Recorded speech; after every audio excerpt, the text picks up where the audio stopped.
نبی صلی اللہ علیہ وسلم دنیا کا سب سے مشکل ترین کام لے کر اٹھے تھے، اور اس کام کے لیے آپ نے اپنا سب کچھ کھو دیا تھا، ہر طرح کی قربانیاں کی. آپ کا بزنس اور آپ کی قوم کی ناراضگی، خاندان کی ناراضگی، اور اس کے علاوہ بھی بہت سی تکلیفیں، ہجرت، جہاد، کئی چیزیں. اور آپ کے بعد جو بھی اس راستے پہ چلتا ہے اس کو مشکلات آتی ہیں، کبھی معاشی پریشانی آتی ہیں، کبھی اولاد کا مستقبل تاریک نظر آتا ہے، کبھی لوگ ناراض ہوتے ہیں، رشتہ دار ناراض ہوتے ہیں، کبھی ساتھی کم ہو جاتے ہیں.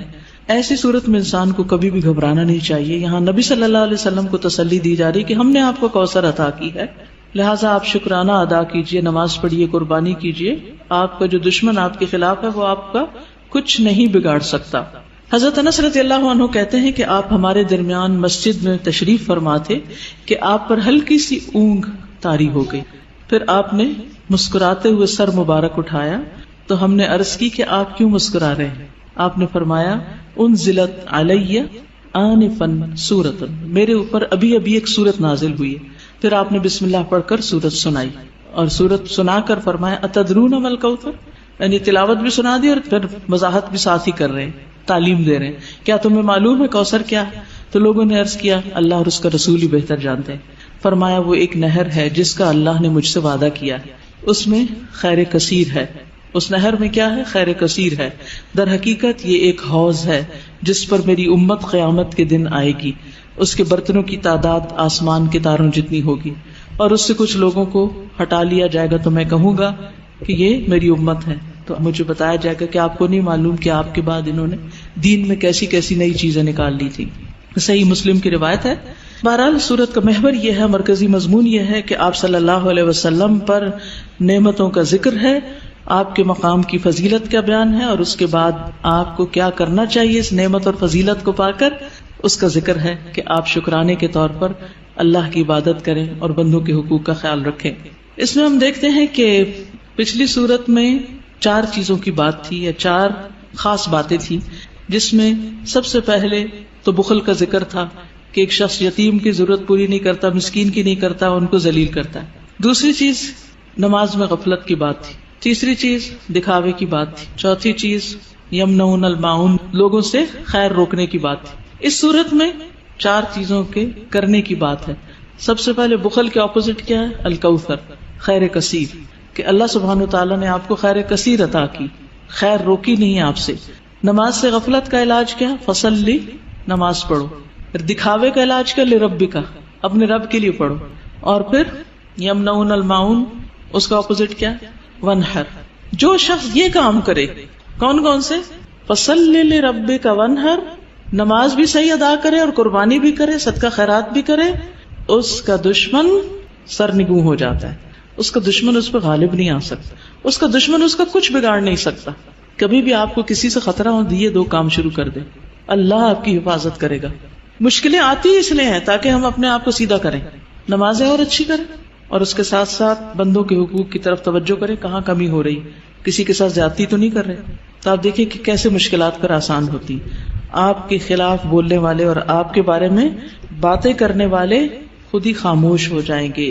اس صورت کا پس منظر یہ بھی بتایا جاتا ہے کہ جب آپ کے بیٹے قاسم کا انتقال ہوا اور یہ خبر ابو لہب تک پہنچی تو اس نے کیا کہا کہ محمد ابتر ہو گیا، اب ان کا نام نشان مٹ جائے گا، کوئی ان کا نام لینے والا نہیں. تو آپ کو تسلی دی جا رہی ہے کہ آپ فکر نہیں کریں، ناکام آپ کا دشمن ہی ہوگا، آپ کو اللہ نے خیر کثیر عطا کر دی. تفصیل دیکھتے ہیں. انا اعطیناک الکوثر، بے شک ہم نے عطا کی آپ کو الکوثر. انا سے مراد اللہ سبحانہ وتعالی. اعطینا، ہم نے آپ کو عطا کی. عطا کیا ہوتی؟ جس کا بدلہ نہیں چاہیے، ٹھیک ہے. الکوثر، کوثر، الکوثر جو ہے یہ جیسے میں نے پہلے بھی عرض کیا، ایک ہے خیر کثیر، کثرت سے خیر عطا کی، بہت زیادہ بھلائی، بہت نعمتیں آپ کو عطا کی. اور انہی میں سے ایک نعمت نہر کوثر ہے یا حوض کوثر ہے. بعض کے خیال میں ایک ہی چیز ہے، بعض کے خیال میں 2 ہیں. نہر جنت میں ہے، حوض عرصات یوم القیامہ میں ہے، یعنی حشر کے میدان میں ہے. اور نہر کوثر سے پانی آ رہا ہے کس میں؟ حوض میں. اور اس کی مسافت کتنی ہے؟ 1 مہینے کی لمبائی پہ لمبا اور 1 مہینے کی لمبائی پہ چوڑا. اس کی لمبائی چوڑائی اتنی ہے. اور جو نہر کوثر ہے جنت کی نہر، اس کے دونوں کنارے سونے کے ہیں، موتیوں اور یاقوت کا فرش بچھا ہے. مٹی کستوری سے زیادہ خوشبودار، پانی شہد سے میٹھا ہے، دودھ سے زیادہ سفید، مکھن سے زیادہ نرم، برف سے زیادہ ٹھنڈا۔ دنیا میں جو آپ کو بہت ہی پسند ہے اس کی کچھ مشابہت نظر آتی۔ اور حوض کوثر جو ہے میدان حشر میں، اس کے کناروں پر کیا ہے؟ پیالے ہیں، کتنے؟ ستاروں کی تعداد میں۔ جو ایک دفعہ اس سے پانی پیے گا وہ کبھی بھی دوبارہ پیاسا نہیں ہوگا۔ لیکن اس سے کس کو ہٹا دیا جائے گا؟ جو بدعت کرنے والا ہو، یا جو آپ سے دشمنی رکھنے والا ہو، آپ سے بغض رکھنے والا ہو، اس کو وہاں نہیں آنے دیا جائے گا۔ یا جو آپ کے دین سے بغض رکھنے والا ہو، نماز سے نفرت ہے، صدقہ خیرات سے، دین کا ہر کام میں مصیبت لگتا ہے۔ ایک یہ ہے کہ بوجھل ہونا، اچھا آپ سو کے اٹھے ہیں تو آپ کو بوجھل لگ رہا ہے نماز پڑھنا، وہ ایک فطری سی بات ہے، آپ تھکے ہوئے ہیں یا نیند میں ہیں۔ لیکن ایک یہ ہے کہ دل سے نماز کی چاہت ہی نہ ہونا۔ نبی صلی اللہ علیہ وسلم فرمایا کہ نماز میری آنکھوں کی ٹھنڈک ہے۔ ہمارے نزدیک نماز کا مقام کیا ہے؟ ہم میں سے ہر ایک کو سوچنا چاہیے، میری زندگی میں نماز کا مقام کیا ہے؟ مجھے نماز سے کتنی محبت اور چاہت ہے، کتنے شوق سے میں اس کی طرف جاتی ہوں، یا نماز بس خانہ پوری کی حد تک پڑھتی، کیونکہ یہ ہماری ایمان کا امتحان ہے۔ اس میں بہرحال یاد رکھیے، جس نے آپ صلی اللہ علیہ وسلم سے دشمنی رکھی، جس نے آپ سے بغض رکھا، جس نے آپ کی شریعت سے بغض رکھا، اس کے لیے پھر کوئی خیر نہیں، کوئی برکت نہیں، وہ حوض کوثر پر۔ رسول اللہ صلی اللہ علیہ وسلم سے بعض صحابہ کرام نے عرض کیا، کیا ہمارا رب قریب ہے کہ ہم اس سے سرگوشی کے انداز میں مناجات کریں، یا وہ ہم سے دور ہے کہ ہم اسے پکاریں، یعنی بلند آواز سے پکاریں؟ اس سوال کے جواب میں یہ آیت نازل ہوئی، وَإِذَا سَأَلَكَ عِبَادِي عَنِّي فَإِنِّي قَرِيبٌ، اور جب تجھ سے میرے بندے میرے بارے میں پوچھیں تو آپ ان کو بتا دیں کہ میں قریب ہوں۔ اس آیت میں اللہ سبحانہ تعالیٰ نے عبادی کہہ کر اپنے بندوں پر خاص رحمت ظاہر کی ہے، اور پھر اپنے قریب ہونے کا ذکر کر کے دعا کرنے کی ترغیب دی ہے۔ یعنی اللہ سبحانہ تعالیٰ ہمیں اپنے بندے کہہ کے پکار رہا ہے، میرے بندے، ہم سب اسی کے بندے ہیں۔ اور پھر یہ بھی بتا دیا کہ انی قریب، میں قریب ہوں، دور نہیں ہوں تم سے، تم جب چاہو مجھے پکار سکتے ہو۔ ابو موسیٰ اشعری کہتے ہیں کہ ایک سفر میں ہم رسول اللہ صلی اللہ علیہ وسلم کے ساتھ تھے۔ جب ہم کسی وادی میں اترتے تو لا الہ الا اللہ اور اللہ اکبر کہتے اور ہماری آوازیں بلند ہو جاتی، تو نبی صلی اللہ علیہ وسلم نے فرمایا، اے لوگو اپنی جانوں پر رحم کرو، کیونکہ تم کسی بہرے یا غائب کو نہیں پکار رہے، وہ تو تمہارے ساتھ ہی ہے، بے شک وہ سننے والا اور تم سے بہت قریب ہے، اس کا نام برکتوں والا ہے اور اس کی عظمت بہت ہی بڑی ہے۔ تو اللہ سبحانہ تعالیٰ قریب ہے، اس کو ہم چاہیں تو دل ہی دل میں پکاریں، سرگوشیوں کے انداز میں پکاریں یا اونچی آواز میں پکاریں، وہ ہر حال میں سنتا ہے، اور جب وہ سنتا ہے تو جواب بھی دیتا ہے اور ہماری دعائیں قبول بھی کرتا ہے۔ اس لیے ہمیں اس کو قریب محسوس کر کے اس سے دعائیں کرتے رہنا چاہیے۔ تو وہ دعا کی قبولیت کے اعتبار سے قریب ہے، دعا کو سننے کے لحاظ سے قریب ہے، اپنے علم کے اعتبار سے سب لوگوں کے قریب ہے، اور خاص طور پر عبادت کرنے والوں اور پکارنے والوں کے قریب ہے۔ یعنی اس کا قرب دو طرح کا ہے، ایک عام قرب ہے جو سب کے لیے ہے، اور ایک خاص قرب ہے جو اس کے خاص بندوں کے لیے ہے، اور وہ خاص بندے جو عبادت گزار ہیں، جو اس کا ذکر کرتے ہیں، جو اس کے شکر کرنے والے ہیں۔ تو اللہ سبحانہ تعالیٰ ان کی دعاؤں کو قبول کرتا ہے، ان کی مدد کرتا ہے، اور انہیں نیک کاموں کی توفیق عطا کرتا ہے۔ یہاں پر آپ دیکھ رہے ہیں کہ فَإِنِّي قریب کہہ کے بندے اور رب کے درمیان کوئی فاصلہ نہیں رکھا گیا اس اعتبار سے کہ کوئی اور واسطہ ہو۔ یہاں اللہ سبحانہ تعالیٰ نے جواب کو قل یا فقل کہہ کے نہیں فرمایا، جیسا کہ دوسری آیات میں آتا ہے۔ جتنے بھی سوال صحابہ کرام نے رسول اللہ صلی اللہ علیہ وسلم سے کیے تو ان کے جواب میں اللہ تعالیٰ نے فرمایا قل، آپ انہیں بتا دیجئے۔ لیکن یہاں پر قل بھی نہیں آیا، ڈائریکٹ فَإِنِّي قَرِيب، اِذَا سَأَلَكَ عِبَادِي عَنِّي فَإِنِّي قَرِيب، یعنی بیچ میں کوئی واسطہ نہیں لایا گیا۔ تو اس سے یہ پتا چلتا ہے کہ ہمارے اور ہمارے رب کے بیچ میں کسی اور واسطے اور کسی اور وسیلے کی ضرورت نہیں۔ اور جب اللہ تعالیٰ نے یا عبادی کہہ دیا تو اس میں سارے بندے شامل ہو جاتے ہیں، چاہے وہ نیک ہوں یا بد ہوں، بڑے ہوں یا چھوٹے ہوں، گناہگار ہوں یا بہت پرہیزگار ہوں، کوئی بھی ہو، جو بھی اپنے رب کو پکارتا ہے، رب اس کی پکار کو سنتا ہے اور وہ قریب ہے۔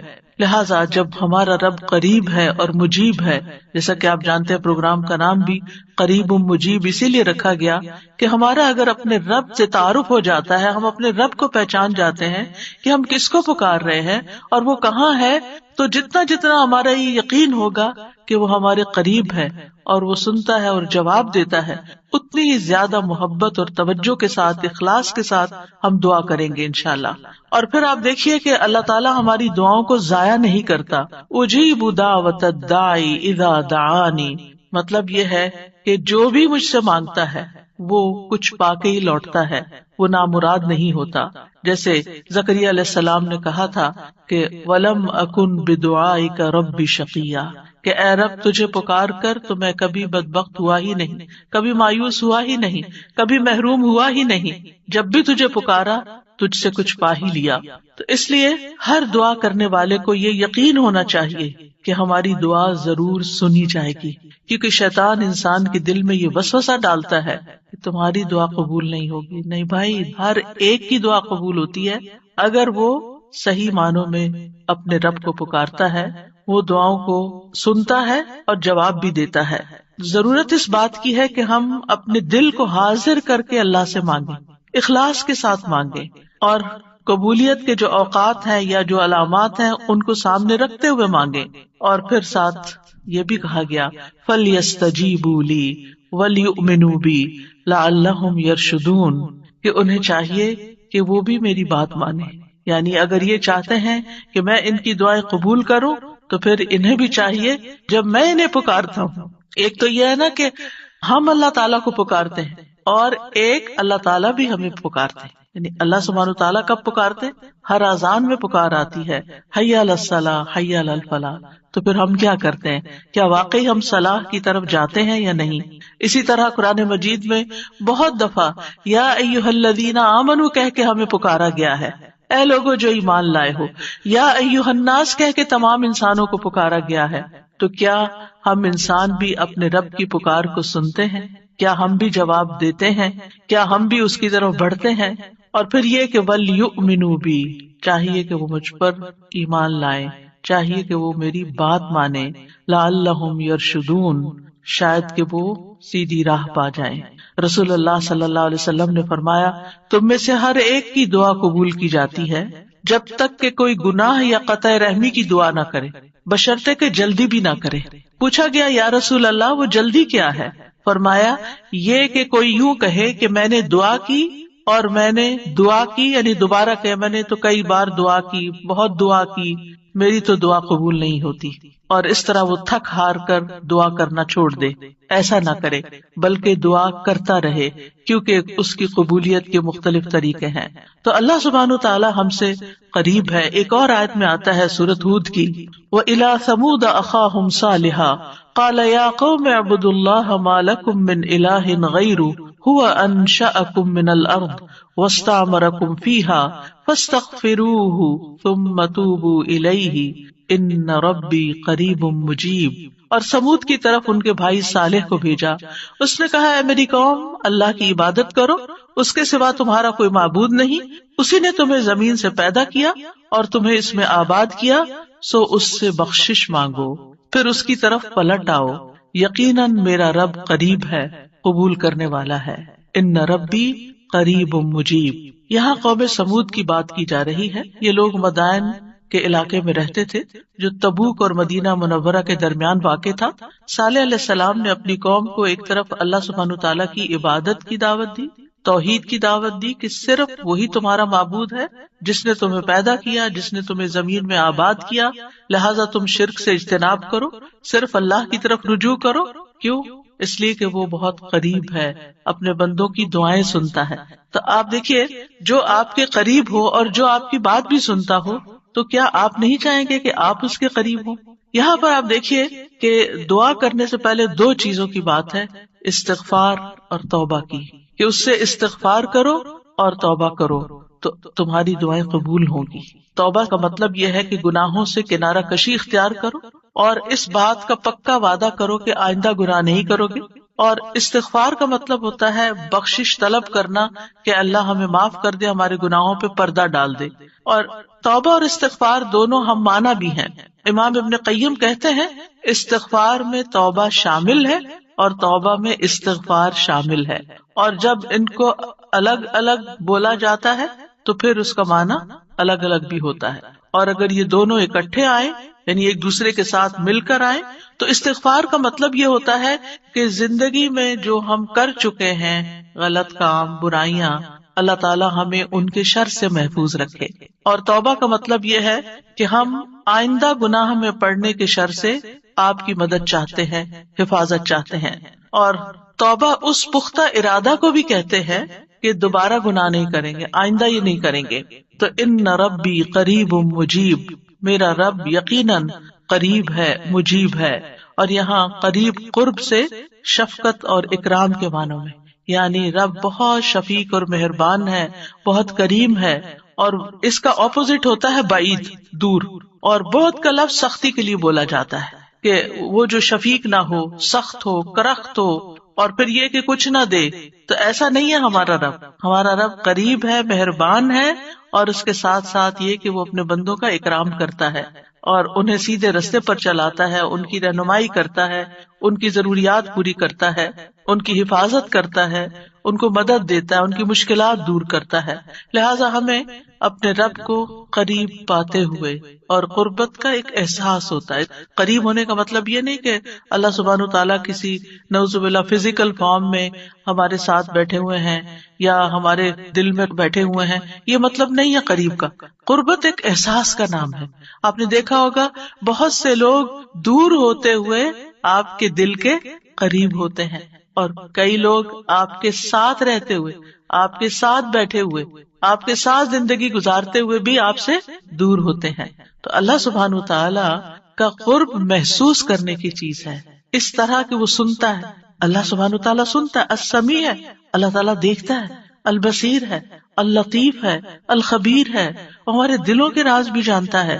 تو اس سے بڑھ کے قریب کون ہوگا جو شہرک سے بھی زیادہ قریب ہے، اور جو ہمارے دل میں خیال اٹھ کر جو ہمارے دماغ تک جاتا ہے اس سے پہلے کہ دماغ تک جائے وہ بیچ میں حائل ہوتا ہے اور وہ جان لیتا ہے کہ بندہ کیا سوچ رہا ہے. نہ صرف یہ کہ وہ یہ جانتا ہے کہ اس وقت کیا کر رہے ہیں ہم، وہ یہ بھی جانتا ہے ہم پاسٹ میں کیا کر چکے ہیں، اور وہ یہ بھی جانتا ہے کہ ہم فیوچر میں کیا کچھ کرنے والے ہیں. کوئی اور ہے ایسا جو اتنا زیادہ ہمیں جانتا؟ کیا وہ ہماری ضروریات کو نہیں جانتا ہوگا؟ کیا وہ ہمارے دکھ کو نہیں جانتا؟ کیا وہ ہماری پریشانیوں کو نہیں جانتا؟ کیا وہ ہماری زندگی کے مقاصد کو نہیں جانتا؟ کیا وہ ہماری کوششوں کو نہیں جانتا؟ کیا وہ ہماری عبادتوں کو نہیں جانتا؟ وہ خوب جانتا ہے، وہ سب کچھ جانتا ہے. تو جو جانتا ہے اس سے مانگے بنسبت اس کے کہ جو جانتا بھی نہیں ہے، اور ہم اس سے توقعات لگا کے بیٹھے رہے کہ یہ ہمارے لیے کچھ کریں گے. عام طور پر ہم جب کسی مشکل کا شکار ہوتے ہیں تو پھر بندوں کی طرف دیکھتے ہیں، نہیں، جو اپنے رب کو قریب پاتے ہیں وہ اپنے رب ہی کی طرف دیکھتے ہیں اور رب ہی کی طرف پلٹ پلٹ کر جاتے ہیں. اور تابا یتوبو کا مطلب پلٹ پلٹ کر جانا بھی ہے کہ واپس پلٹتے ہیں کہ اللہ تعالیٰ اگر ہماری کسی بات سے آپ ناراض ہو گئے یا ہم سے خفا ہیں تو ہم تیری ہی طرف پلٹتے ہیں. اعوذ بک منک، تجھ سے ڈر کے پھر تیرے ہی پاس پناہ لیتے ہیں اپنے گناہوں کے شر سے بچنے کے لیے، اپنی سیئات سے بچنے کے لیے. تو اس لیے تھرو آؤٹ جو ہمارا انشاءاللہ پروگرام ہوگا اس میں آپ یہ 2 لفظ بس پکے کر لیں، وہ قریب ہے، وہ مجیب ہے، وہ بہت قریب ہے اور وہ جواب بھی دیتا ہے، وہ دعائیں قبول بھی کرتا ہے. اس لیے اس رمضان میں خوب خوب دعائیں کرنی ہے. اور ویسے بھی آپ دیکھیں کہ دعا افضل ترین عبادت ہے. الدعاء مخ العبادت، عبادت کا جوہر ہے، عبادت کی ٹاپ پر ہے. تو رمضان کا مہینہ عبادت کے لیے، لہٰذا اس عبادت میں دعاؤں کا ایک خاص حصہ ہونا چاہیے. دعا ہے کیا؟ دعا کا لفظ عربی زبان میں دال عین واو سے مل کر بنا ہے. دعا یدعو دعاء و دعوتن، یہ 2 مصدر ہیں اس سے. اور دعا کا لفظی معنی ہوتا ہے کسی کو آواز اور کلام کے ساتھ مائل کرنا، پکارنا، یعنی آواز بھی دینا، اس سے بات بھی کرنا اور اس کو اپنی طرف متوجہ کرنا. ایک ہوتا کسی سے بات کرنا لیکن اس میں مقصد یہ نہیں ہوتا کہ میری طرف متوجہ ہو. مثلا میں آپ سے بات کر رہی ہوں اس وقت، تو مجھے آپ سے ایکسپیکٹیشن نہیں کہ آپ میری طرف متوجہ ہو کہ میری کوئی مدد کریں.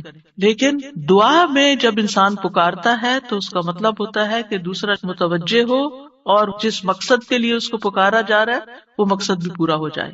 عربی میں کہتے ہیں دعوت اللہ، میں نے اللہ کو پکارا، یعنی میں نے سوال کرتے ہوئے اللہ تعالی کی طرف عاجزی کرتے ہوئے جو خیر ہے اس کے پاس اس میں رغبت رکھی اور اس رغبت کو طلب کرنے کے لیے اس کو پکارا، یعنی اس رغبت کے ساتھ اس کو پکارا. قرآن مجید میں دعا کا لفظ مختلف معنوں میں استعمال ہوا ہے. نمبر 1 دعا بمعنی ندا، آواز دینے کے معنوں میں. دعا کا مطلب کیا؟ آواز دینا. جیسے سورۃ آل عمران میں آتا ہے فَقُلْ تَعَالَوْا نَدْعُ أَبْنَاءَنَا وَأَبْنَاءَكُمْ وَنِسَاءَنَا وَنِسَاءَكُمْ وَأَنفُسَنَا وَأَنفُسَكُمْ. تو آپ کہہ دیجئے کہ آؤ ہم اپنے اور تمہارے بیٹوں کو اور اپنی اور تمہاری عورتوں کو بلا لیں، پکار لیں، یعنی تم بھی ان کو بلا لو ہم بھی بلا لیتے. تو بلانے کے معنوں میں استعمال ہوتا ہے. تو عربی زبان میں دعا اور ندا یہ دو لفظ مترادف بھی ہیں، ایک دوسرے سے ملتے جلتے ہیں، سینونیمز ہیں، ایک جگہ پر اکٹھے بھی استعمال ہوئے ہیں. الا دعاء و نداء کہ پکار اور آواز کے سوا کچھ نہیں سنتا. پھر اسی طرح دعا بمعنی طلب کرنا، کسی چیز کی ڈیمانڈ کرنا. قرآن مجید میں آتا ہے وَلَا تَزِرُ وَازِرَةٌ وِزْرَ أُخْرَى وَإِن تَدْعُ مُثْقَلَةٌ إِلَىٰ حِمْلِهَا لَا يُحْمَلْ مِنْهُ شَيْءٌ وَلَوْ كَانَ ذَا قُرْبَىٰ. اور کوئی بھی بوجھ اٹھانے والا کسی دوسرے کے گناہوں کا بوجھ نہ اٹھائے گا. یہ کب کی بات ہے؟ قیامت کے دن. اور کوئی بوجھ سے لدا ہوا شخص اپنا بوجھ اٹھانے کے لیے کسی کو بلائے گا، اس کو پکارے گا، وَإِن تَدْعُ تو وہ اس میں سے کچھ بھی نہیں اٹھا سکے گا، کوئی مدد نہیں کرے گا قیامت کے دن، اگرچہ وہ قریبی رشتہ دار ہی کیوں نہ ہو. تو کسی کو مدد کے لیے بلانا، آؤ میرا سامان اٹھاؤ، میرا بوجھ اٹھاؤ، اس کے لیے بھی لفظ دعا جس میں ایک طلب پائی جاتی ہے استعمال ہوتا ہے. اسی طرح دعا کا لفظ بمعنی قول، بات کے بھی استعمال ہوتا ہے. قرآن مجید میں آتا ہے فَمَا كَانَ دَعْوَاهُمْ إِذْ جَاءَهُمْ بَأْسُنَا الا ان قالوا انا كنا ظالمین. جب ان کے پاس ہمارا عذاب آیا تو ان کا قول اس کے سوا کچھ نہ تھا کہ وہ کہنے لگے بے شک ہم ہی ظالم تھے. تو یہاں پر قول یا بات کے معنوں میں آیا ہے. پھر اسی طرح دعا کا لفظ عبادت کے معنوں میں بھی آتا ہے. سورۃ کہف میں نوجوانوں کا جو قصہ آتا ہے جس میں وہ اب ایمان کو بچانے کے لیے غار کی طرف جا رہے تھے، تو اللہ تعالیٰ نے ان کے بارے میں فرمایا وَرَبَطْنَا عَلَىٰ قُلُوبِهِمْ إِذْ قَامُوا فَقَالُوا رَبُّنَا رَبُّ السَّمَاوَاتِ وَالْأَرْضِ لَن نَّدْعُوَ مِن دُونِهِ إِلَٰهًا لَقَدْ قُلْنَا إِذًا شَطَطًا. اور ہم نے ان کے دلوں کو مضبوط کر دیا جب وہ اٹھ کھڑے ہوئے تو کہنے لگے ہمارا رب تو آسمانوں اور زمین کا رب ہے، ہم ہرگز اس کے سوا کسی الہ کو نہیں پکاریں گے، یعنی اس کی عبادت نہیں کریں گے. اور اگر ہم ایسا کریں تو یقیناً ہم نے ناانصافی کی بات کی. تو دعا بمعنی عبادت. پھر اسی طرح پانچواں معنی قرآن مجید میں دعا بمعنی فریاد کرنا، طلب کرنا، فریاد کرنا. اور اس میں وَإِن كُنتُمْ فِي رَيْبٍ مِّمَّا نَزَّلْنَا عَلَىٰ عَبْدِنَا فَأْتُوا بِسُورَةٍ مِّن مِّثْلِهِ وَادْعُوا شُهَدَاءَكُمْ. اگر تمہیں اس قرآن میں شک ہے جو ہم نے اپنے بندے پر نازل فرمایا تو اسی طرح کی ایک سورت تم بھی بنا لاؤ اور اللہ کے سوا اپنے گواہوں مددگاروں کو بھی بلا لو. فریاد کرو کہ وہ آئے اور تمہاری مدد کرے، یعنی مدد کے لیے پکارنا، یہ معنی ہے. پھر اسی طرح دعا بمعنی کسی چیز کی ترغیب دینا، یعنی کسی چیز کی طرف دعوت دینا. نوح علیہ السلام نے اپنی قوم کو پکارا تھا قال رب انی دعوت قومی لیلا ونہارا. اس نے کہا ہے میرے رب بے شک میں نے اپنی قوم کو رات اور دن پکارا، ان کو دعوت دیتا رہا دین کی طرف، اپنے رب کی طرف. اور اس میں معنی عبادت کا بھی ہے کہ اللہ کی عبادت کرو تو عبادت کی دعوت میں ان کو دیتا رہا. پھر اسی طرح دعا بمعنی منسوب کرنا، نسبت دینا. ادعوہم لآبائہم، ان بچوں کو ان کے حقیقی باپوں کی نسبت سے پکارو. یعنی ادعوہم کا مطلب ہے کہ ان کو اپنے باپوں کی طرف ہی منسوب کرو، جن کے وہ بچے ہیں باپ کا نام نہیں بدلو. اور آٹھواں معنی ہے سوال کرنا، دعا بمعنی سوال.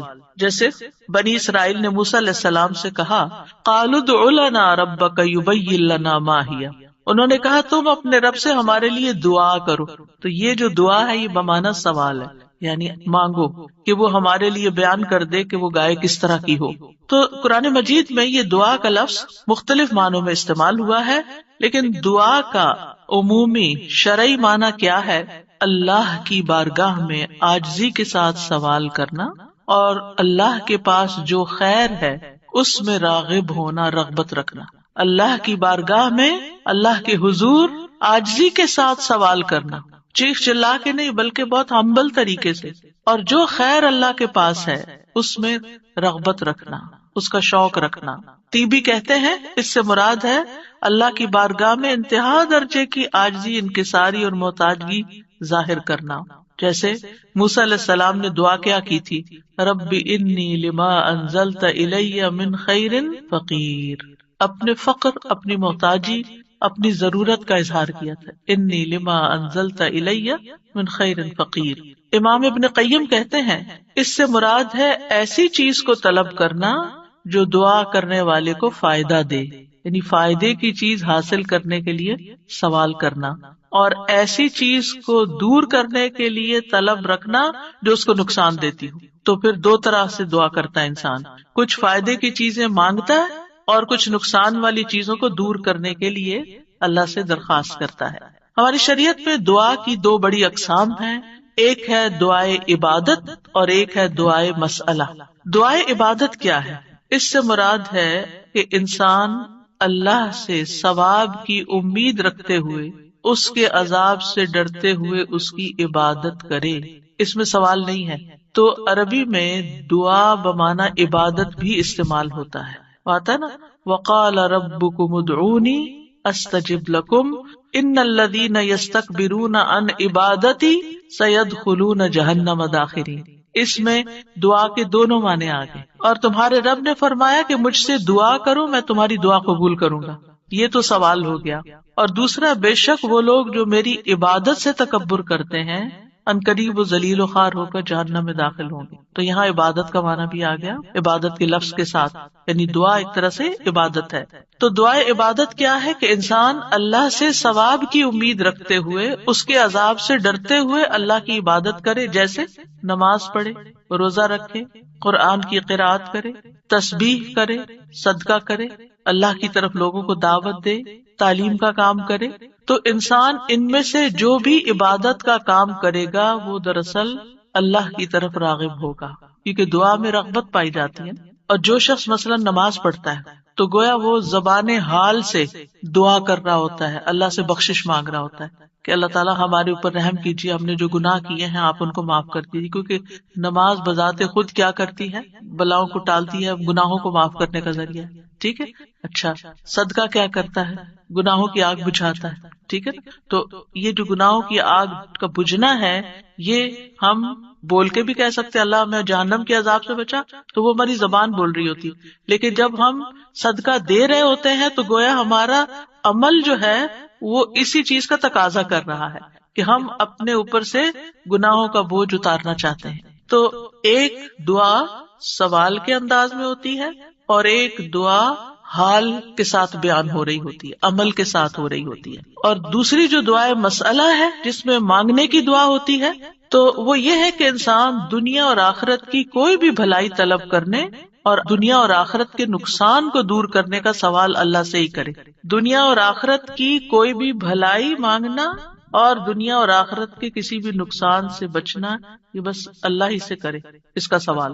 یہ دعائے مسئلہ ہے، یعنی سوال کرنے والی، یعنی وہ دعا جس میں ہم سوال کرتے ہیں۔ کن چیزوں کا سوال کرتے ہیں؟ دنیا اور آخرت دونوں، آخرت نہیں بھولنی۔ ربنا آتنا فی الدنیا حسنۃ وفی الآخرۃ حسنۃ وقنا عذاب النار۔ تو دنیا اور آخرت کی حسنہ مانگنا اور دنیا اور آخرت کے عذاب سے، مصیبت سے بچنا، وقنا عذاب النار۔ سب سے بڑی مصیبت تو آگ ہے نا، یعنی اس کی کوئی تکلیف انسان کو پہنچے۔ نبی صلی اللہ علیہ وسلم نے فرمایا دعا عبادت ہے۔ قال الدعاء هو العبادۃ قال ربکم ادعونی استجب لکم۔ تمہارے رب کا فرمان ہے میں پکارنے والے کی دعا قبول کرتا ہوں جب وہ مجھے پکارتا ہے۔ تو دعا جو ہے یہ عبادت کی اقسام میں سے سب سے عظیم قسم ہے۔ امام خطابی اپنی کتاب شأن الدعاء میں کہتے ہیں، اس حدیث کی وضاحت کرتے ہوئے الدعاء هو العبادہ، وہ کہتے ہیں کہ دعا عبادت کا ایک بڑا حصہ ہے یا سب سے افضل عبادت ہے۔ جیسے کہ لوگ کہتے ہیں لوگ بنو تمیم ہیں اور مال اونٹ ہیں، یعنی لوگوں کو دیکھنا تو بنو تمیم کو دیکھو، مطلب سب لوگوں سے افضل ہیں. نبی صلی اللہ علیہ وسلم اسی سے تھے اور ان کی تعداد بھی زیادہ تھی. اور اسی طرح عربوں کے ہاں مال کی سب سے بڑی قسم اونٹ ہوا کرتے تھے. وہ کہتے ہیں مال تو اصل میں اونٹ ہے اور لوگ تو بنو تمیم ہی ہے. تو اسی طرح کہا گیا دعا تو عبادت ہی ہے. الدعاء هو العبادہ، دعا ہی عبادت ہے. الحج عرفہ، اس کا یہ مطلب ہے کہ صرف عرفہ میں جاؤں، یہ نہیں. مطلب یہ ہے کہ جتنے بھی ارکان آپ حج کے ادا کرتے ہیں ان میں سے عرفہ کے دن کا قیام اگر کسی نے پا لیا تو اس کا حج ہو گیا. اور وہ سب سے بڑا دن ہے جس میں بخشش ہوتی ہے. تو یہ عربوں کے کہنے کا ایک انداز بھی ہے نا. اور مراد اس سے کیا ہے کہ دعا سب سے افضل عبادت ہے اور ساری اطاعتوں اور ساری بندگیوں کا مغز ہے کہ انسان اپنی ہر پریشانی اور ہر ضرورت میں اللہ کی طرف متوجہ ہو جائے. یہ ہے اصل مقصد. اگر کسی مشکل میں پڑ گیا ہے تو اس مشکل کے دور ہونے کے لیے بس اللہ ہی کی طرف رجوع کرے اور اسی کا انتظار کرے کہ وہی کاٹے گا. لوگوں سے توقعات ہٹا لے. اس کا یہ مطلب نہیں کہ ہم لوگوں سے ہیلپ لے نہیں سکتے. آپ لوگوں سے ہیلپ لے سکتے ہیں، آپ ان کو بتا سکتے ہیں کہ آپ کس مشکل میں اور اس کا حل کیا ہے، لیکن ان سے توقع نہ رکھے کہ یہ میری مشکل حل کر دیں گے. مثلا آپ کو کوئی پرابلم ہوئی ہے، آپ کسی سے مشورہ کرنا چاہتے ہیں، آپ کسی سے کاؤنسلنگ لینا چاہتے ہیں، آپ ضرور لیں، لیکن یہ توقع نہ رکھیں کہ یہ آپ کا مسئلہ حل کر دے گا یا بس یہی آپ کے لیے سب کچھ ہو گیا. اس کو اللہ سبحانہ وتعالیٰ سے آگے نہ رکھیں. کہتے ہیں نا ہمت مردہ مدد خدا. ہمت آپ نے کرنی ہے، کوشش آپ نے کرنی، مدد اللہ نے کرنی ہے. دعا کی بھی ہمت ہوتی ہے اور دعا کے لیے بھی ایک ایفرٹ لگانی پڑتی ہے اور اس کے لیے یکسو ہونا پڑتا ہے. خصوصاً آپ دیکھیں کہ جب کسی بڑی پریشانی کے نتیجے میں انسان کے ہوش اڑ جاتے ہیں، اوسان خطا ہو جاتے ہیں، اس کو کچھ سمجھ نہیں آتی، تو ایسی صورت میں انسان اپنے خیالات کو مجتمع کر کے فوکس کر کے پوری توجہ کے ساتھ اللہ کی طرف جب متوجہ ہوتا ہے تو یہ ہے اصل میں دعا کی روح. اور نہ صرف یہ کہ بڑی مشکلات میں بلکہ چھوٹی چھوٹی ضروریات میں بھی اللہ کی طرف رغبت کرنی چاہیے. دعا کی ضرورت کیوں ہے ہماری زندگی میں؟ کیونکہ ہم اللہ کے محتاج ہیں. بادشاہ وہی ہے، ہم فقیر ہیں. یا ایھا الناس انتم الفقراء الی اللہ، اے لوگو تم سب اللہ کے محتاج. کوئی بھی انڈیپینڈنٹ نہیں، کوئی بھی یہ نہیں کہہ سکتا کہ میں اپنے سب کام خود ہی کر سکتا ہوں. واللہ هو الغنی الحمید، اور اللہ سب سے بے پرواہ ہے اور تعریف کے لائق ہے. بندوں میں سے کوئی بھی بے پرواہ نہیں ہو سکتا، ہم سب محتاج ہیں. دوسری بات، اللہ سارے خزانوں کا مالک ہے. وَإِن مِّن شَيْءٍ إِلَّا عِندَنَا خَزَائِنُهُ، کوئی چیز ایسی نہیں. وَإِن مِّن شَيْءٍ إِلَّا عِندَنَا خَزَائِنُهُ، کہ جس کے خزانے ہمارے پاس نہ ہوں. آپ کوئی چیز آرڈر کرنا چاہتے ہیں تو پتہ چلتا ہے وہ تو ہے ہی نہیں، ختم ہو گئی، اسٹاک ختم، آؤٹ آف اسٹاک. بڑی سے بڑی کمپنی، بڑے سے بڑے ریسورسز رکھنے والے انسانوں سے جب آپ مانگتے ہیں تو آپ دیکھیں کیا ہوتا ہے کہ انسان بعض اوقات وہ اوپر جا کے اتنی نیچے گرتے ہیں کہ پائی پائی کے محتاج ہو جاتے ہیں. ایسی مثالیں آپ نے بھی دیکھی ہوں گی، سنی بھی ہوں گی کہ کہاں ان کے پاس بہت کچھ تھا اور کہاں وہ زیرو پہ آ گئے. اللہ تعالیٰ ایسا نہیں ہے، ہمیشہ سے ہے اس کے پاس اور ہمیشہ رہے گا. ساری مخلوق اگر کسی میدان میں جمع ہو کر سب کچھ مانگے تو بھی اللہ تعالیٰ کے خزانوں میں اتنی کمی نہیں آتی جتنی ایک سوئی کو سمندر میں ڈبو کے نکالا جائے تو پانی جو سوئی کے ساتھ لگتا ہے اتنی بھی کمی نہیں ہوتی. وہ جتنا چاہے خرچ کرتا رہے، جتنا چاہے وہ بندوں کو دیتا رہے، پھر بھی اس کے ہاتھ بھرے رہتے ہیں، ان میں کوئی کمی نہیں ہوتی. ایمانہم فإنہم غیر ملومین فمن ابتغى وراء ذلك فأولئک هم العادون والذین هم لأماناتهم وعهدهم راعون والذین هم على صلواتهم يحافظون أولئک هم الوارثون الذین يرثون الفردوس هم فيها خالدون. یقیناً فلاح پائی ہے ایمان لانے والوں نے جو اپنی نماز میں خشوع کا طریقہ اختیار کرتے ہیں، لغویات سے دور رہتے ہیں، زکوٰۃ کے طریقے پہ عامل ہوتے ہیں، اپنی شرمگاہوں کی حفاظت کرتے ہیں سوائے اپنی بیویوں کے اور ان عورتوں کے جو ان کی ملک یمین میں ہوں کہ ان پر محفوظ نہ رکھنے میں وہ قابل ملامت نہیں ہے. البتہ جو اس کے علاوہ کچھ اور چاہیں وہی زیادتی کرنے والے ہیں، اپنی امانتوں اور اپنے عہد و پیمان کا پاس رکھتے ہیں اور اپنی نمازوں کی محافظت کرتے ہیں. یہی لوگ وہ وارث ہیں جو میراث میں فردوس پائیں گے اور اس میں ہمیشہ رہیں گے۔ سورۃ المؤمنون کی 11 آیات آپ کے سامنے پڑھی گئی ہیں اور ان کا ترجمہ۔ آج ہم اس سورت کی ابتدائی آیات پر بات کریں گے اور ہمارا آج کا موضوع ہوگا نماز میں خشوع کیسے پیدا کیا جائے۔ عموماً لوگ شکایت کرتے ہیں یا پریشان ہوتے ہیں کہ ہم نماز تو پڑھ لیتے ہیں لیکن ہماری نمازوں میں خشوع نہیں آتا، یا نماز پڑھ کر سکون نہیں ملتا، یا نماز پڑھتے ہوئے دلوں میں بہت وسوسے آتے ہیں۔ تو آئیے دیکھتے ہیں کہ ان آیات کی روح سے ہم اپنی نمازوں کو کیسے بہتر بنا سکتے ہیں اور نماز میں خشوع پیدا کرنے کا طریقہ کیا ہو سکتا ہے۔ الذین ھم فی صلاتہم خاشعون، وہ لوگ کامیاب ہیں جو اپنی نمازوں میں خشوع رکھتے ہیں، خشوع اختیار کرتے ہیں۔ خشوع کا لفظ خ شین عین سے ہے جس کا معنی ہے سکون۔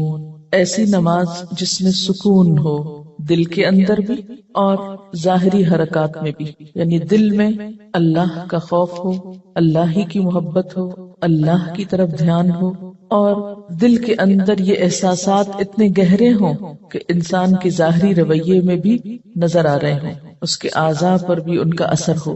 پھر خشوع کا معنی کسی کے آگے جھک جانا، دب جانا، عاجزی اور انکساری کا اظہار کرنا بھی کیا گیا ہے۔ تو گویا خشوع کا لفظ آتے ہی دل میں پہلا خیال کیا آنا چاہیے؟ سکون، ٹھہراؤ، ریلیکس، عاجزی، جھکاؤ۔ اسی لیے ہم دیکھتے ہیں کہ حضرت مجاہد کہتے ہیں کہ نظر اور آواز کو پست رکھنے کا نام خشوع ہے۔ حضرت علی رضی اللہ تعالیٰ عنہ فرماتے ہیں کہ دائیں بائیں التفات یعنی گوشہ چشم سے دیکھنے سے بچنا خشوع ہے۔ یعنی نماز میں کھڑے ہو کر دائیں بائیں نہیں دیکھنا، ادھر ادھر نہیں دیکھنا، اور آنکھوں کے کناروں سے بھی نہیں دیکھنا۔ جو اس سے بچ جائے گویا وہ خشوع کی حالت میں ہے۔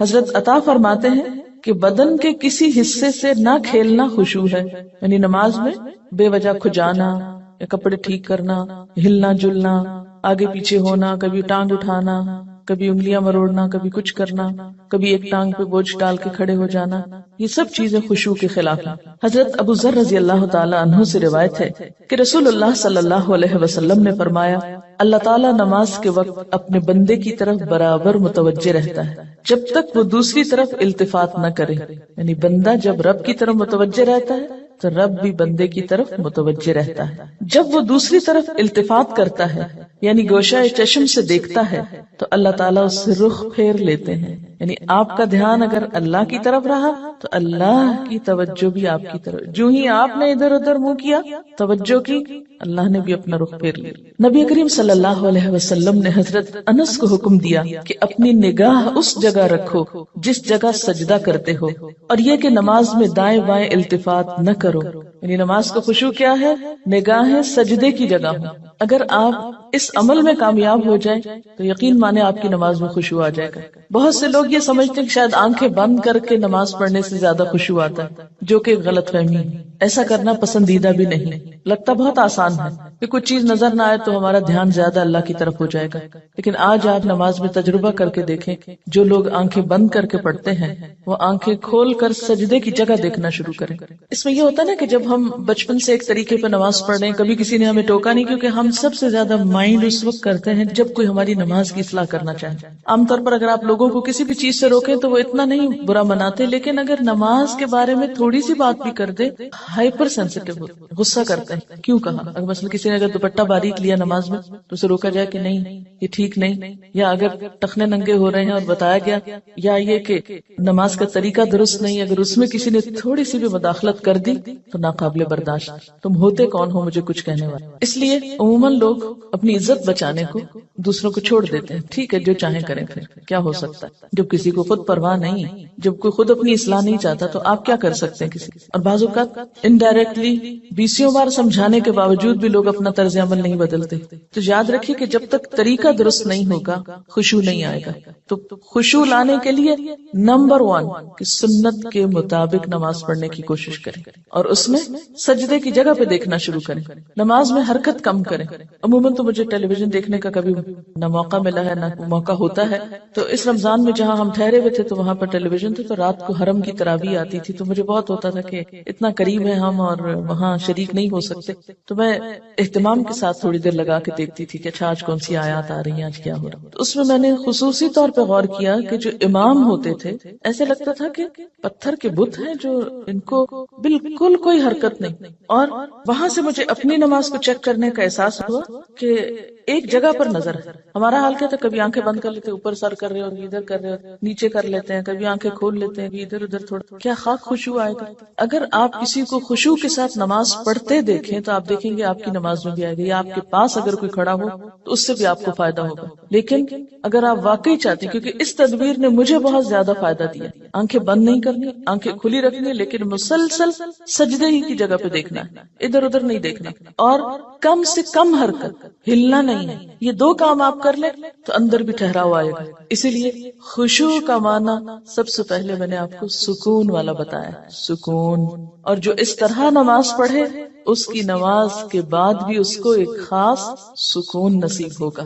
ہم نماز پڑھ کے بے چین اٹھتے ہیں بعض اوقات، کیا پڑھا، کبھی رونے بھی بیٹھ جاتے ہیں، کوئی فائدہ نہیں، یہ رونے دھونے سے کوئی زیادہ فائدہ نہیں، یہ ایک لیم ایکسکیوز ہوتا ہے، رو کے اپنے آپ کو ہم خوش کر لیتے ہیں، ہم رو لیے بس ندامت کے آنسوں نے سب غلطی دھو دی، ٹھیک ہے اس سے دھل جاتی ہے غلطی، لیکن غلطی کی جب تک اصلاح نہ ہو تو محض رونا فائدہ نہیں دیتا، یا محض ندامت فائدہ نہیں دیتی۔ اس لیے دو چیزوں پہ خصوصی توجہ کرنی ہے اگر چاہتے ہیں خشوع آئے۔ تو یہاں پر اللہ تعالیٰ فرماتے ہیں کہ صرف نماز پڑھنا ہی کافی نہیں، بلکہ نماز میں خشوع ضروری ہے۔ کس کے لیے؟ کامیابی کے لیے۔ اسی لیے آپ دیکھیے کہ ایسی جگہ پر نماز پڑھنے کو کہا گیا ہے جہاں زیادہ آس پاس موومنٹ نہ ہو۔ مردوں کے لیے تو بہت ہی اچھا چانس ہوتا ہے کہ مسجد میں چلے جائیں، مسجد میں سبھی نماز پڑھیں، کچھ اور تو وہاں ہو نہیں رہا ہوگا، تو اس میں خشوع پیدا ہونے کا ایک قدرتی ماحول ہوتا ہے۔ لیکن عورتوں کے لیے کیا پسندیدہ ہے؟ جیسے حدیث میں آتا ہے کہ گھر کے اندر والے حصے میں، یعنی جتنا عام ایکٹیویٹی والے حصے کو چھوڑ کر آپ الگ تھلگ ہو کر نماز پڑھیں اتنا ہی اچھا، کیونکہ اس سے کوئی بیرونی جو انٹرفیرنس ہے یا ڈسٹریکشن کے اسباب ہے وہ نہیں رہیں گے، تو آپ کے لیے آسانی ہو جائے گی۔ تو جب ہم سکون کے فارمولے پہ عمل کریں گے تو لازمی طور پر پھر ہم نماز میں کچھ اور چیزوں کا بھی خیال رکھیں گے جو عموماً دیکھا گیا ہے کہ لوگ ان کا خیال نہیں رکھتے۔ تو کن چیزوں سے پھر بچنا ہے؟ مثلا نمبر 1 ہلنا نہیں، نمبر 2 مختلف سمتوں میں جھکنا نہیں۔ کیسے؟ یعنی کہ کبھی دائیں ٹانگ پہ کھڑے ہو جائیں، کبھی بائیں ٹانگ پہ کھڑے ہو جائیں، یہ نہیں کرنا، ٹھیک ہے؟ اگر شروع میں آپ کو بہت لمبی نماز کی عادت نہیں تو مختصر پڑھنا شروع کریں، لیکن ہلے بغیر، کپڑوں کو بار بار سمیٹیں نہیں، نہ ان کو جھاڑیں، ایسا دوپٹہ یا ایسا لباس نہیں پہنے کہ جو بار بار گرے اور بار بار آپ اس کو سمیٹنے میں مصروف ہوں۔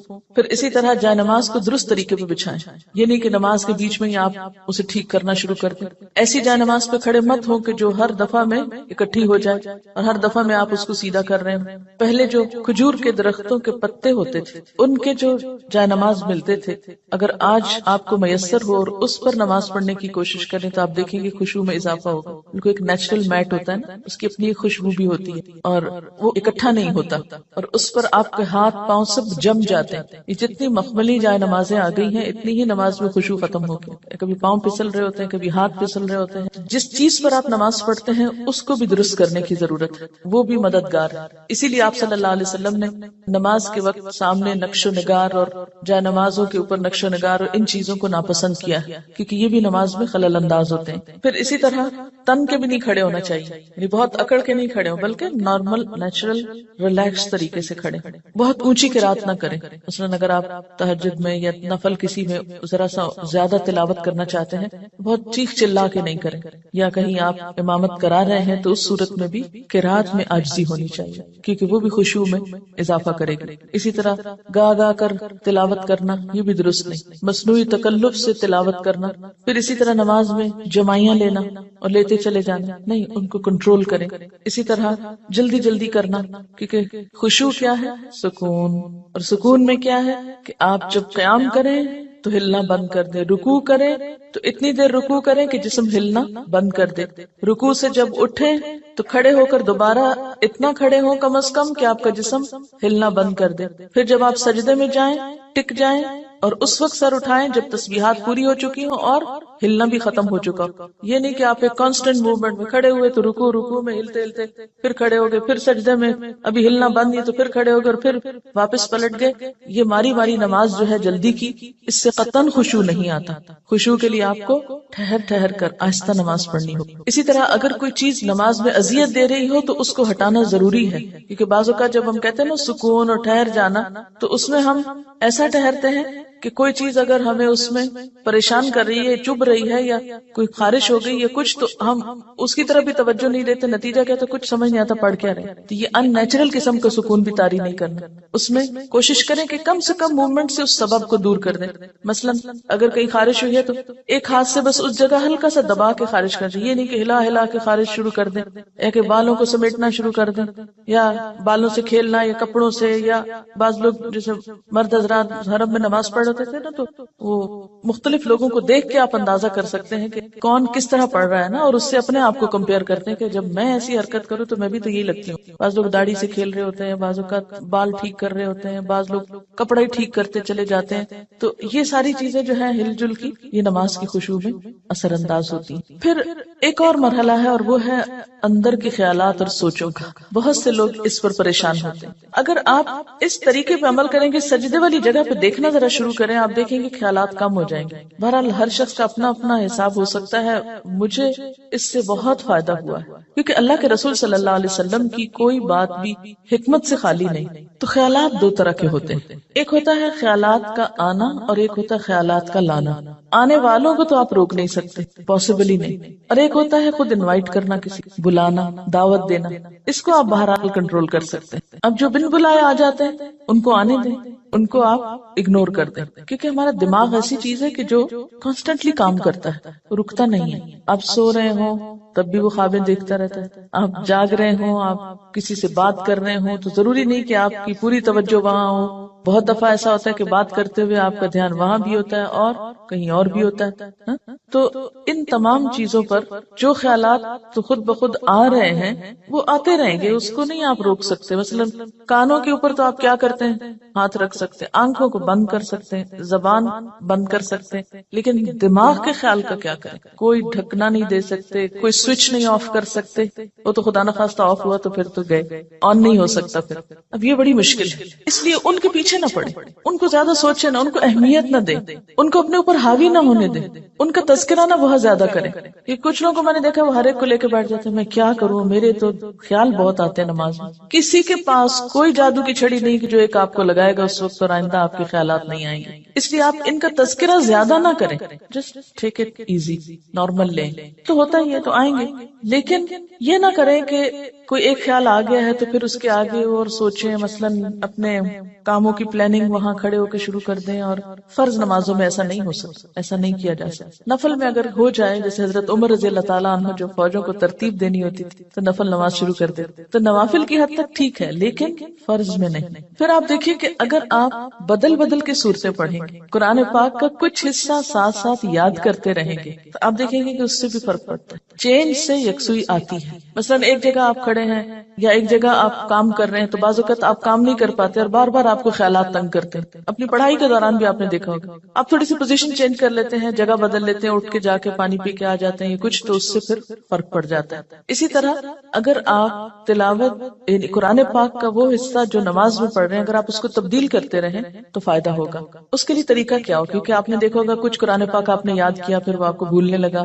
کوئی صورت اگر کچھ دن تک نہیں پڑھی، اگلے دن نماز میں پڑھنے کھڑے ہوئے وہ اٹکنا شروع ہو گیا، آپ نے تنگ آ کے چھوڑ دی. ایسی چیزیں بہت نیچرل ہوتی ہیں. اس کا علاج کیا ہے؟ ایک پاکٹ سائز کا چھوٹا سا قرآن پاک کا نسخہ جو ہے وہ نماز کے وقت میں قریب رکھ لیں. میں نے ایک باسکٹ سی بنائی ہوئی، تو آپ کیا کریں، دعاؤں کے کارڈز، تسبیح اور جو قرآن پاک کا نسخہ، اگر آپ چشمہ لگا کے پڑھتے ہیں تو چشمہ، یہ ساری ضروری چیزیں جو ہیں اس کے اندر موجود، وہ آپ اپنے بیڈ روم میں، اپنے وارڈ روم میں کہیں ایک جگہ پر اس کو رکھ لیں. جو ہی نماز پڑھنے لگے جائے نماز بچھائی اور اٹھا کے وہ ٹوکری پاس رکھ لی. اچھا سنت پڑھ لی آپ نے، اب آپ نے ارادہ کیا کہ میں آج فلاں سورت پڑھوں گی اور آپ کو بھولی ہوئی ہے یا آپ سمجھتے ہیں کہ آپ کو یاد دہانی کی ضرورت ہے. کئی کئی جگہ ہوتے ہیں وہ شبے پڑ جاتے ہیں. تو آپ کیا کریں، شروع کرنے سے پہلے 1 سیکنڈ کے لیے ان جگہوں پر دیکھ لیں، اس کو پھر رکھ لیں، پھر آپ نماز پڑھیں.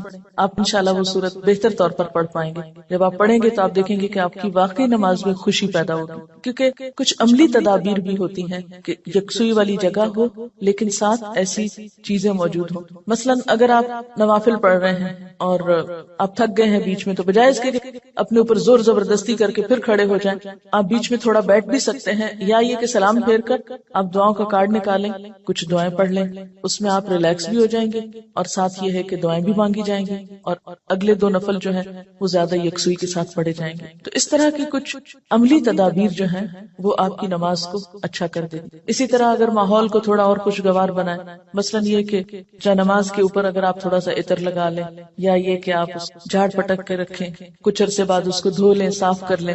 تو یہ جو پاکیزگی اور صفائی کے جو مرحلے ہیں نماز کے ساتھ، لباس کے علاوہ، جسم کے علاوہ جگہ کی صفائی، اس سے بھی نماز میں خشوع آتا ہے. کیونکہ اگر آپ ایسی جگہ پہ نماز پڑھیں جو اسمیلی ہے، یا جہاں گھٹن ہے، یا جہاں کوئی آکسیجن نہیں ہے، تو اس سے بھی کیا ہوگا کہ آپ کو ایک دم جمائیاں آنے لگیں گی، آپ کو نیند آنے لگے گی، آپ کے اندر ایک بیزاری کی کیفیت ہوگی. تو ہمیشہ جب کوئی مسئلہ پیش آئے تو صرف رونا دھونا نہ کیا کریں. ہم رونا دھونا کر کے، واویلا کر کے یہ سمجھتے ہیں کہ مسئلہ حل ہو جائے گا، جو کہ ہو سکتا ہی نہیں. واویلا کرنا کسی مسئلے کا حل نہیں، اس کو تو اپنی زندگی سے نکال دیں، جو میں نے دیکھا کہ خواتین میں زیادہ ہی ہے، اور اس سے ہم مار کھاتے ہیں.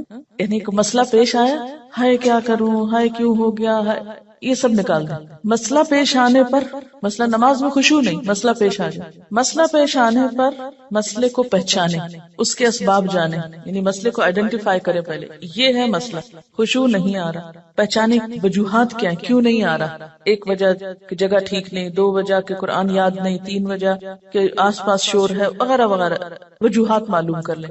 اور ان سب وجوہات سے بڑی وجہ کہ نماز پڑھنے کا ٹھیک طریقہ نہیں آتا، الفاظ کی ادائیگی درست نہیں نماز کی، تو وہ ہر وقت ایک گلٹ ہے اندر، پتہ نہیں ٹھیک پڑھ رہی ہوں کہ نہیں، ٹھیک پڑھ رہی ہوں کہ نہیں. یہ جب تک یہ گلٹ رہے گی نماز میں خوشی نہیں آئے گی. اس گلٹ کو دور کریں. اگر آپ کو مثلا اتحیات پڑھنا نہیں آتا، دروشی پڑھنا نہیں آتا، سیکھ لیں کسی سے، بالکل شرم محسوس نہیں کریں، جتنا جلدی ہو سیکھ لیں. کیونکہ اگر درست علم ہوگا تو آپ دیکھیں گے کہ اس سے بھی آپ کو سکون آ جائے گا. سارے مسائل کی وجوہات جانیں اور پھر ایک ایک کر کے وجہ کو دور کرنے کی کوشش کریں. اگر آپ سمجھتے ہیں کہ وجہ دور آپ سے خود نہیں ہو رہی تو کسی سے مشورہ کر لیں، اس مسئلے کا حل کیا ہو سکتا ہے. لیکن مسئلے کو سب سے پہلے آپ خود پہچانیں. کبھی یہ نہ کہا کریں بار بار مجھے نہیں پتا کہ یہ کیوں ہے. نہیں، کیوں نہیں پتا ہونا چاہیے. اللہ نے آپ کو عقل دی، سمجھ دی، جاننے کی کوشش کریں، اور پھر اس کے بعد یہ ہے کہ اس کا حل کریں. اور اس معاملے میں بے صبری نہ کریں. بہت سے مسائل کے حل میں وقت لگتا ہے، اس وقت کو اویل کریں اور صبر کے ساتھ آہستہ آہستہ آپ دیکھیں گے کہ انشاءاللہ وہ مسئلہ حل ہوتا جائے گا. اور سب سے بڑی بات یہ کہ پھر اللہ تعالیٰ سے خوب دعا کریں کہ اللہ تعالیٰ تو میری نماز میں خشوع دے دے، مجھے نماز کا شوق دے دے، مجھے نماز کی محبت دے دے، نماز کو میری آنکھوں کی ٹھنڈک بنا دے.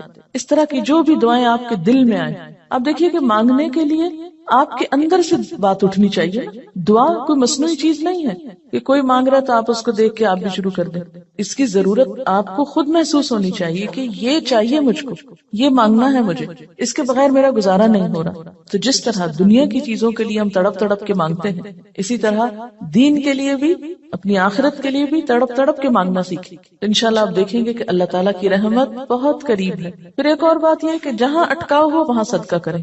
یعنی جو صدقہ ہے ہر رکاوٹ کو دور کرنے کا ذریعہ ہوتا ہے. اس سے آپ دیکھیں گے کہ گرہیں کھلیں گے. اور صدقے کے لیے بھی ضروری نہیں کہ کوئی بہت بڑی اسپیشل چیز آپ تیار کریں، جمعرات کا انتظار کریں اور پھر اس میں کھانا پکائیں اور پھر اس کو مخصوص لوگوں کو بلائیں اور کھلائیں، یا کوئی اور اس طرح کا مصنوعی کام کریں. اس کے لیے کیا ہے، فوری طور پر کسی کے ساتھ کوئی بھلائی کر لیں، اور کوئی نہیں تو جو سامنے سے آ رہا ہے اس کو دیکھ کے مسکرا لیں. اسی طرح آگے بڑھ کے سلام کریں.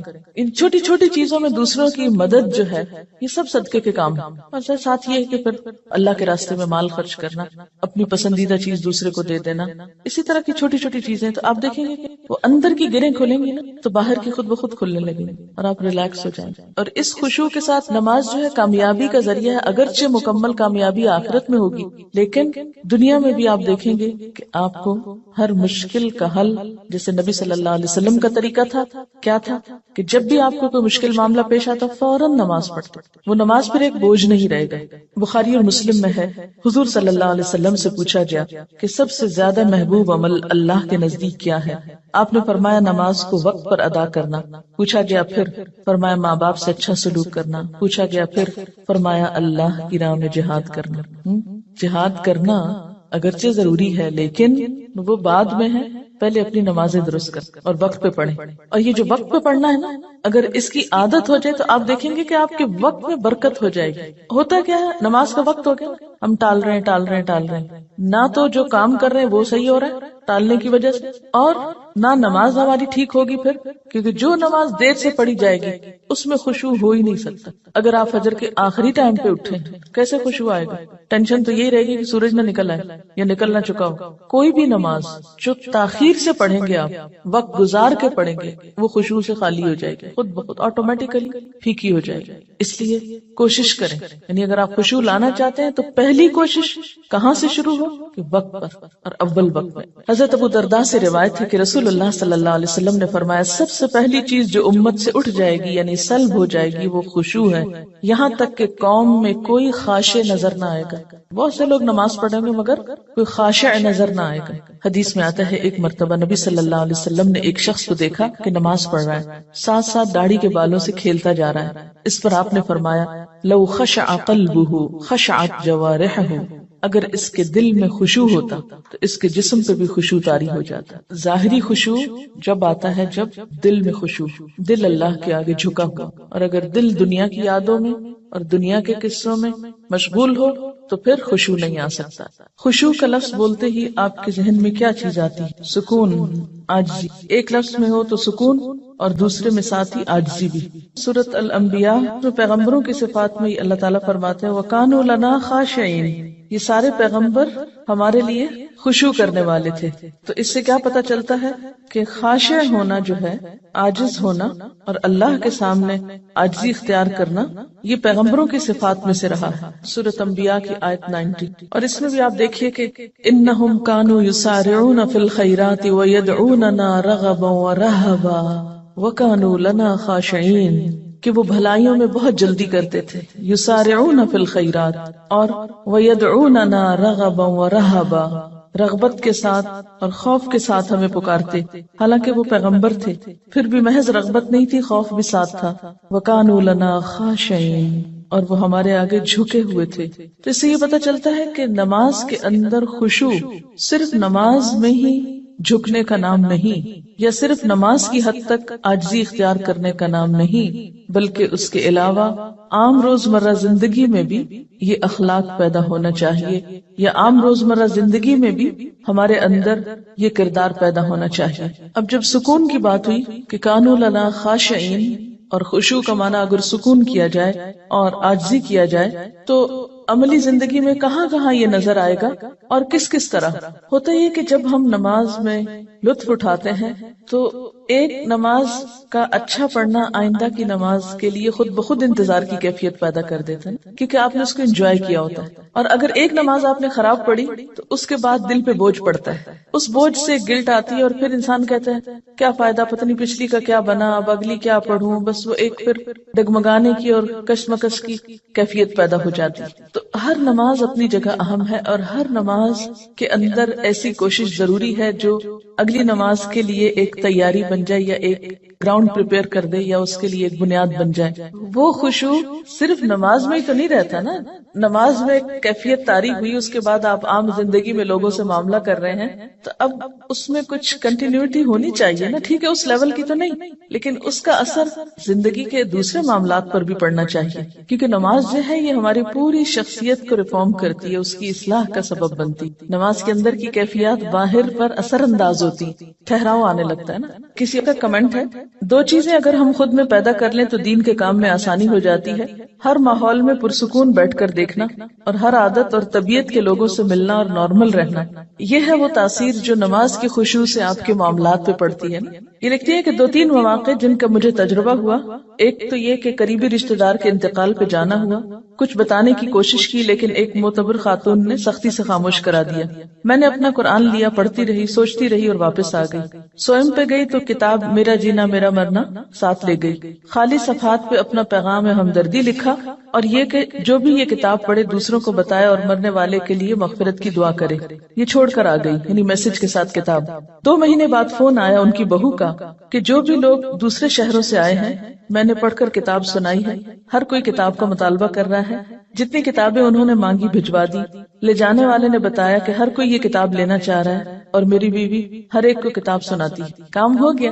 اگر یہ اس معتبر خاتون کی بات نہ مانتی اور اس وقت الجھ پڑتی تو اس صبر کا یہ جو پھل ملا ہے یہ نہ ملتا۔ کہتے ہیں نا صبر کا پھل میٹھا ہوتا ہے۔ اس وقت تو بہت سخت تکلیف سے گزرتا ہے انسان، اور ہم عام طور پر جھلا اٹھتے ہیں کہ نہیں مجھے تبلیغ کا موقع نہیں ملا اور اتنا اچھا موقع چلا گیا۔ ایک تو یہ کہ اللہ تعالیٰ کے فیصلوں کو اگر قبول کرنا آ جائے نا ہمیں تو زندگی پر لطف ہو جائے۔ موقع مل گیا الحمدللہ، نہیں ملا تو اس میں بھی کوئی مصلحت ہوگی ضرور، میں اس حال پہ بھی راضی۔ میں نے کوشش کر لی، اگر چانس نہیں ملا کوئی بات نہیں، لیکن کوشش نہیں چھوڑی۔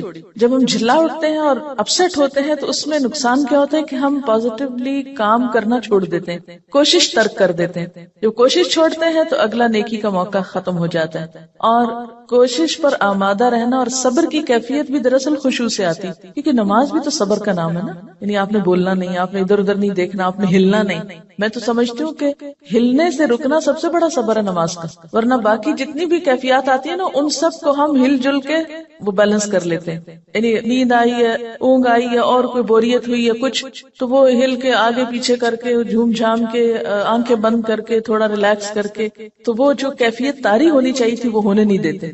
ان کا ایک اور تجربہ ہے، لکھتے ہیں کہ اسی تجربے کے بعد، یعنی جس تجربے کا انہوں نے پیچھے ذکر کیا ہے، جب 2-3 منٹ ملے کچھ نہ کچھ کارڈ پر لکھ کر رکھ لیتی ہوں۔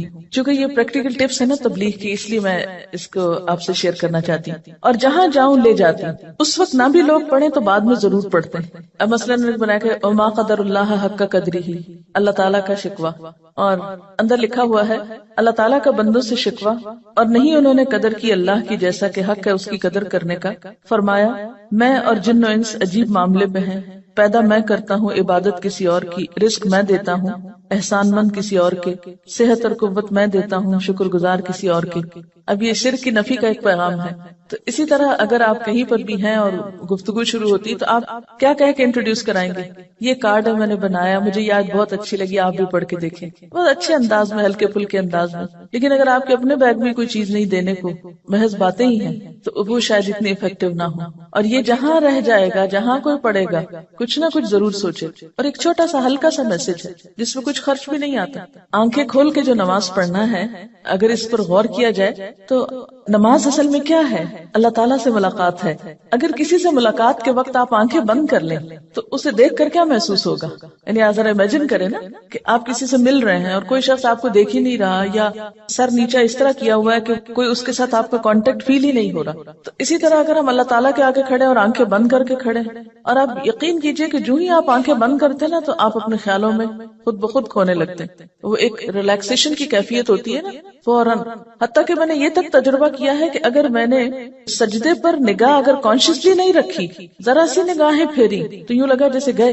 یعنی اگر غور سے سجدے کی جگہ کو فالو کیا جائے تو اس کا ایفیکٹ اور ہے، اور اگر ذرا سی بھی نگاہیں جیسے ہوتی ہے نا کہ فوکس نہیں رہتی اور آپ ادھر ادھر ذرا سے ان کو ڈھیلا کر دیتے ہیں تو اس سے بھی ایک دم یوں لگتا ہے شیطان نے اچک کے لے لیا اپنا حصہ، فوراً خیال بھٹکنے لگتا ہے۔ یعنی آنکھیں بند کر کے اگر آپ اپنی پوزیشن پہ بھی غور کریں، ابھی تجربہ کر کے دیکھ لیں تو آپ دیکھیں گے کہ آپ اپنے بارے میں بھی لاسٹ ہو جائیں گے کہ آپ کی پوزیشن کیا ہے۔ تو کسی سے ملاقات کے وقت آنکھیں بند کر لینا یہ ملاقات کے ادب کے خلاف ہے۔ تو اللہ تعالیٰ کے سامنے جب انسان کھڑا ہو تو ایک اچھے حال میں کھڑا ہو۔ انسان کے اندر جب بے سکونی ہوتی ہے تو انسان پھر سکون لغویات میں تلاش کرتا ہے، پھر وہ لغو کی طرف مائل ہوتا ہے۔ لیکن جب اپنے ذات کے اندر ٹھہراؤ آ جاتا ہے، سکون آ جاتا ہے، تو پھر کیا ہوتا ہے؟ انسان کو ایسی چیزوں سے دلچسپی نہیں ہوتی، اس کا اس میں پھر دل ہی نہیں لگتا۔ نماز میں جب آپ سجدے کی جگہ پر دیکھتے ہیں تو اس میں آپ کا جو اپنی پوزیشن ہے وہ بھی بہت بیلنسڈ ہو جاتی ہے۔ نہ تو آپ بہت زیادہ سر جھکا بیٹھتے ہیں، نہ آپ سر زیادہ اٹھا سکتے ہیں،